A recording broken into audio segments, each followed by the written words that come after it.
Hello friends, good morning. গৃহিণী টুকিটাকে আরও একটি নতুন ব্লগে তোমাদের সবাইকে ওয়েলকাম। আশা করছি তোমরা সবাই ভালো আছো। তো সকালবেলা যখন ঘুম থেকে উঠলাম তখন বেশ ভালো খটখটে রোদ্দুর ছিল। হঠাৎ করে মেঘলা করে এসে পুরো ঝাঁপিয়ে বৃষ্টি নেমে গেল। আমি তো নিচে সমস্ত জামা কাপড়গুলো বাইরে মেলে দিয়েছিলাম। তারপরে দু এক ফোঁটা পড়ছে দেখে তাড়াতাড়ি করে তুলে সেগুলো নিচে সব ঘরে দড়িতে মেলে দিয়ে আসলাম। আর এবারে এসেছি হচ্ছে ওপরেও ওয়াশিং মেশিনের মধ্যে প্রচুর বিছানার চাদর টাদর রয়েছে, কারণ কালকে তো রাত্রিবেলা ওয়াশিং মেশিন চালিয়ে শুয়েছিলাম।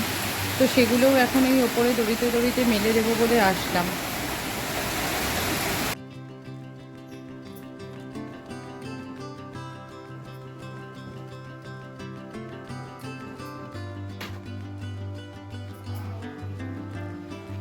ওপর থেকে সমস্ত কাজ কমপ্লিট করে চলে এসেছি।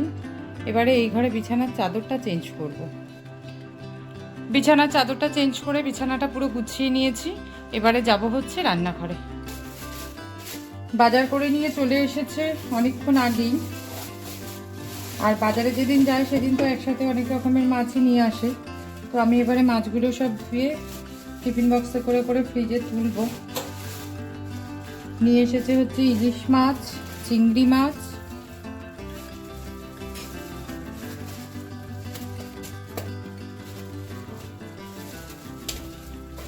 পমফ্রেট মাছ, আরও একটা প্যাকেট রয়েছে,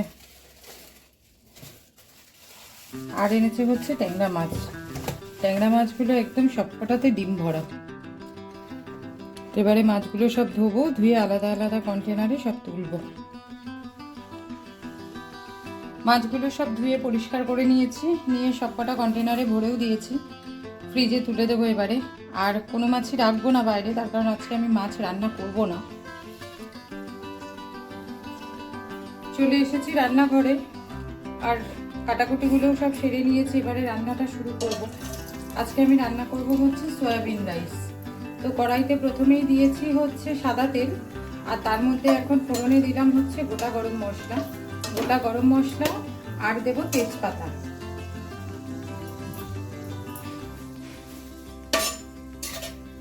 তো তেজপাতা আর গোটা গরম মশলাটা একটুখানি নাড়াচাড়া করে এর মধ্যে দিয়ে দেব হচ্ছে টুকরো করে কেটে রাখা আলু।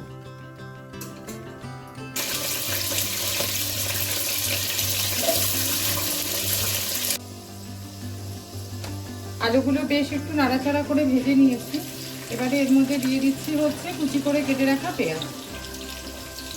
পেঁয়াজটা দিয়ে খুব ভালো করে ভাজা ভাজা করে নিয়ে তারপরে এর মধ্যে দেবো হচ্ছে আদা রসুন বাটা।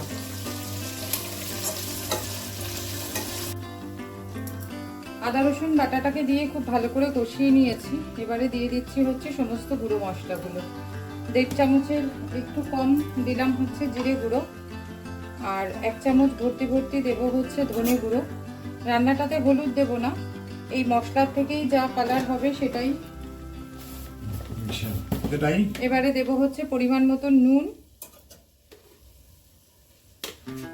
মিষ্টি, আর দেবো কয়েকটা চেরা কাঁচা লঙ্কা।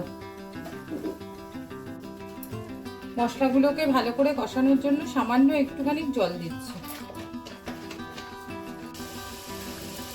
গুঁড়ো মশলাগুলোকে দিয়ে খুব ভালো করে কষিয়ে নেওয়ার পরে এবারে এর মধ্যে দিয়ে দিলাম হচ্ছে বেশ খানিকটা বিরিয়ানি মশলা। বিরিয়ানি মশলাটা দিয়ে একটুখানি নাড়াচাড়া করে নিয়েছি। এবারে দিয়ে দেবো হচ্ছে টক দই।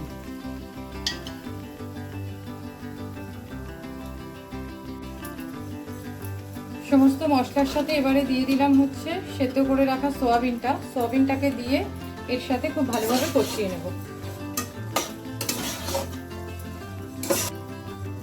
সোয়াবিনটা দিয়ে খুব ভালো করে মিশিয়ে নেওয়া হয়ে গেছে। এবারে দিয়ে দিচ্ছি হচ্ছে ভিজিয়ে রাখা চালটা। তবে রোজকার যে ভাত করি আমি সেই চাল দিয়ে কিন্তু আজকে করছি না, আজকে করছি কিন্তু বাসমতি রাইস দিয়ে, কারণ বাসমতি রাইস দিয়ে এটা খেতে বেশি ভালো হয় সেই কারণে।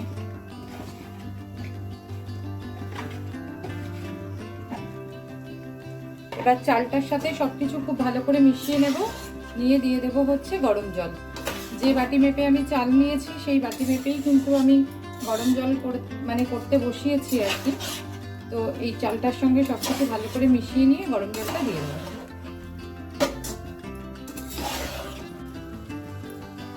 গরম জলটা দেওয়ার আগে এর মধ্যে আমি দিয়ে দিচ্ছি 2 চামচ ঘি। 2 চামচ ঘি দিয়ে এটাকে ভালো করে মিশিয়ে নিয়ে গরম জলটা দিয়ে দেবো। নিয়েছি, এবারে গরম জলটা ঢেলে দিচ্ছি। দিয়ে দিয়েছি গরম জলটা, এবারে ঢাকনাটা দিয়ে দিচ্ছি আর এই ফুটোগুলো সব লবঙ্গ দিয়ে বন্ধ করে দেবো।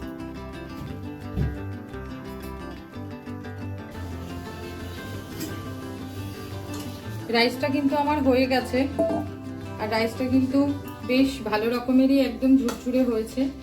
আর মধ্যিখানে কিন্তু ঢাকনা খুলে আমি 2-3 বার নেড়ে দিয়েছিলাম, মানে যাতে তলাটা লেগে না যায়, সেই কারণে। এই সোয়াবিন রাইসটা কিন্তু খেতেও ভালো হয় আর হয়েও যায় রান্নাটা চটপট। শুধু সব কিছু কেটে কুটে গুছিয়ে নিতে যেটুকু সময়, রান্নাটা করতে খুব বেশিক্ষণ সময় লাগে না। তো আজকের মতন, মানে আজকে দুপুরের মতন রান্না তো আমার কমপ্লিট। এবারে রান্নাঘরটা মুছে পরিষ্কার করে নিলেই আমার কাজ কমপ্লিট হয়ে যায়। দুপুরের পর থেকে মধ্যিখানে পার হয়ে গেছে কিন্তু অনেকটা সময়।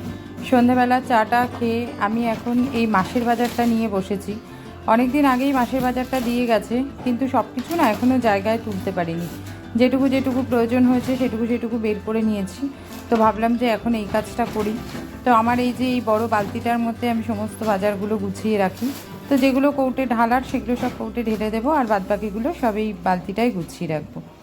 আর আগের দিনের ব্লগে ঝর্ণা দিদিভাই আমাকে জিজ্ঞাসা করেছিলে যে আমার ওই ফোড়ন দেওয়ার প্যান্টটার দাম কত নিয়েছে। তো দিদিভাই ওটা নিয়েছিল 249 টাকা। তবে ওটা যেহেতু স্পেন্সার থেকে কিনেছি সেই জন্য হয়তো একটু বেশি নিলেও নিতে পারে। এমনি দোকানে হয়তো 220-30 টাকা বা 200 টাকা এরকমের মধ্যে পাওয়া গেলেও যেতে পারে, কারণ স্পেন্সারের জিনিসের দাম সবসময় বাইরের বাজারের দোকানের থেকে একটু বেশি হয়। তো আমার আজকের ব্লগটা আমি এখানেই শেষ করছি।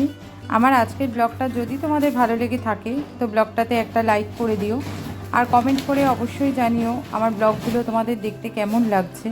যদি ভালো লেগে থাকে তো আমার চ্যানেলটা অবশ্যই সাবস্ক্রাইব করে নিও। আজকের মতন টাটা, গুড নাইট। তোমাদের সাথে দেখা হচ্ছে আবার আরেকটা কোনো নতুন ব্লগে।